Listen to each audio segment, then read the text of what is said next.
Analysis دوسرا phase ہے soft where development life cycle کا۔ سسٹم انالیسز میں ہم دو قسم کا انالیسز کرتے ہیں، ایک نیڈ انالیسز اور ڈیٹا انالیسز۔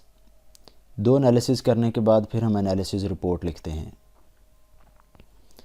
نیڈ انالیسز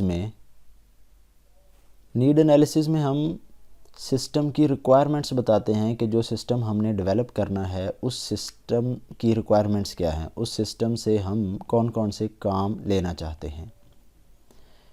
تو یہ ریکوائرمنٹ لکھنے کے لیے ہمیں یوزر سے ملنا پڑتا ہے جنہوں نے سسٹم کو یوز کرنا ہے۔ ایسا نہیں ہے کہ ہم خود بیٹھیں کاغذ قلم لے کے اور ایک ہی نشست میں ہم تمام ریکوائرمنٹس لکھ دیں کہ یہ جو سسٹم ہم نے بنانا ہے یہ فلاں فلاں کام کرے گا۔ یہ ریکوائرمنٹس ہم نے نہیں بتانی بلکہ یہ ریکوائرمنٹس یوزر نے بتانی ہے جنہوں نے اس سسٹم کو یوز کرنا ہے، کہ وہ اس سسٹم کو کس مقصد کے لیے استعمال کرنا چاہتے ہیں اور ان کی اس سسٹم سے کون کون سی ایکسپیکٹیشنز ہیں۔ فرسٹ آف آل، جب ہم سسٹم کا پریلیمنری انویسٹیگیشن کر چکیں تو اس کے بعد ہمارا جو اگلا فیز ہے انالیسز کا، یہ سٹارٹ ہوتا ہے۔ تو انالیسز کے فیز کو سر انجام دینے کے لیے ہمیں یوزر سے ملنا پڑتا ہے، ان کے انٹرویو لینے پڑتے ہیں اور مختلف طریقوں سے ان سے انفارمیشن کیپچر کرنا پڑتی ہے۔ اس کے لیے ہمیں ڈیٹا چاہیے، یوزر کے ریکوائرمنٹ انالیسز کرنے کے لیے ہمیں ڈیٹا ریکوائرڈ ہے۔ تو وہ ڈیٹا گیدر کرنے کے لیے جو ٹیکنیکس یوز ہوتی ہیں وہ یہ ٹیکنیکس ہیں 5: written documents, interviews, questionnaires, observations and sampling. ان کو ون بائی ون دیکھ لیتے ہیں۔ ریٹن ڈاکومنٹس میں ہم کیا کرتے ہیں، اگر سپوز کریں کہ آپ ایک سسٹم بنانے جا رہے ہیں جو کیا کرے گا کہ ایک مینول سسٹم کو کمپیوٹرائزڈ آپ کرنا چاہتے ہیں، یعنی پہلے کوئی ایڈمیشنز وغیرہ یا رجسٹریشن وغیرہ ہوتی تھی کسی کالج کی، سپوز کریں تو وہ مینولی رجسٹرز کے اوپر سارا ریکارڈ رکھتے تھے۔ اب وہ آرگنائزیشن چاہ رہی ہے یا وہ ادارہ چاہ رہا ہے کہ وہ اپنے اس سسٹم کو آن لائن کر لیں، کمپیوٹرائزڈ کر لیں۔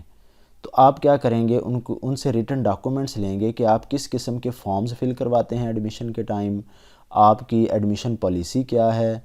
تو یہ جو ریٹن فارمز ہیں، ریٹن ڈاکومنٹس ہیں، یہ آپ ان سے لے کے یہی ریٹن ڈاکومنٹس اپنے سسٹم میں آپ فیڈ کر دیں گے، اس کے مطابق ہی آپ اپنے سسٹم کو ڈیولپ کریں گے۔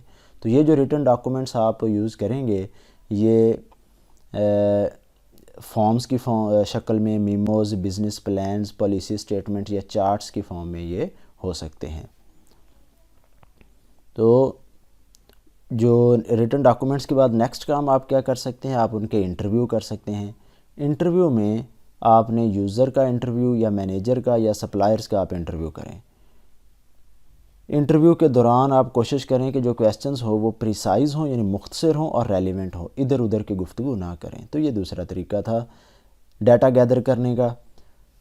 اب اگر لوگ سپوز کریں بہت زیادہ ہیں اور آپ ان تمام لوگوں کا انٹرویو نہیں کر سکتے تو پھر آپ چھوٹے چھوٹے کویسچنیئر بنا لیں اور تمام لوگوں میں وہ تقسیم کر دیں، اور وہ سوال نامے، کویسچنیئرز مینس سوال نامے، وہ جو سوال نامے ہیں لوگ وہ فل کر کے آپ کو جمع کروا دیں اور اس سے بھی آپ کو انفارمیشن کافی حد تک مل سکتی ہے۔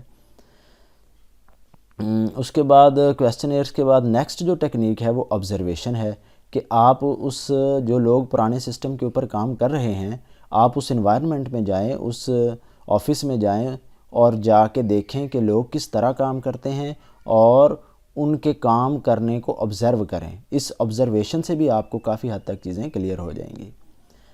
Sampling: if there are a large number of people involved in the system، اگر سسٹم میں بہت زیادہ لوگ کام کر رہے ہیں تو آپ ان تمام لوگوں کے انٹرویو نہیں کر سکتے، کویسچنیئرز بھی ان میں تقسیم نہیں کر سکتے، ان کو آبزرو بھی نہیں کر سکتے۔ تو پھر آخری ٹیکنیک ہے کہ آپ ان میں سے ایک سیمپل لے لیں۔ اگر لاکھوں کی تعداد میں لوگ ہیں تو آپ ان لوگوں میں سے کچھ لوگوں کو سلیکٹ کر لیں، ان سے آپ سوال کر لیں، انہی کا آپ انٹرویو کر لیں۔ اس طرح آپ نے ایک سیمپل کریٹ کر لیا۔ یہ جو سیمپل ہے یہ پوری پاپولیشن کو ریپریزنٹ کرے گا۔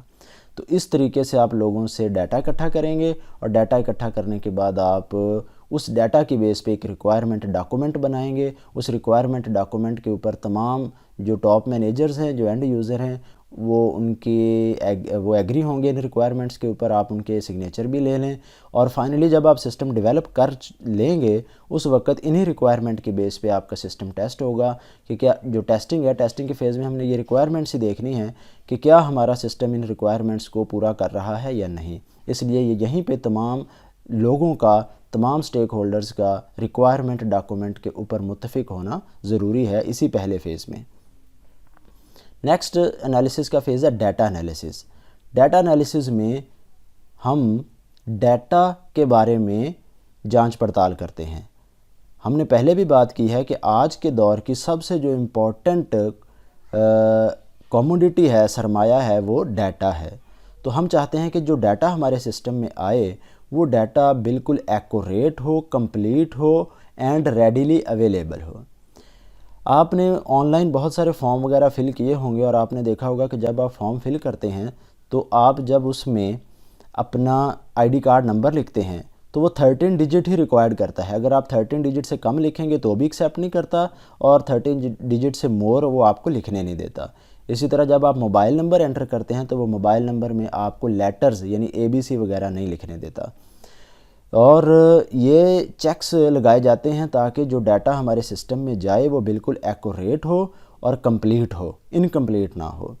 تو ڈیٹا کا انالیسس کرنے کے لیے ہمارے پاس مختلف ٹولز ہیں، جن میں data flow diagrams, system flow charts, connectivity diagrams, grid charts, decision tables, یہ وہ ٹولز ہیں جو ڈیٹا انالیسس کے لیے یوز ہوتے ہیں۔ ان کی ڈیٹیل ہم یہاں پہ نہیں پڑھیں گے، آپ صرف ان کے نام یاد کر لیں کہ یہ وہ ٹولز ہیں جو ڈیٹا کا انالیسس کرنے کے لیے یوز ہوتے ہیں۔ دونوں قسم کے انالیسس کے بعد انالیسس رپورٹ بنائی جائے گی۔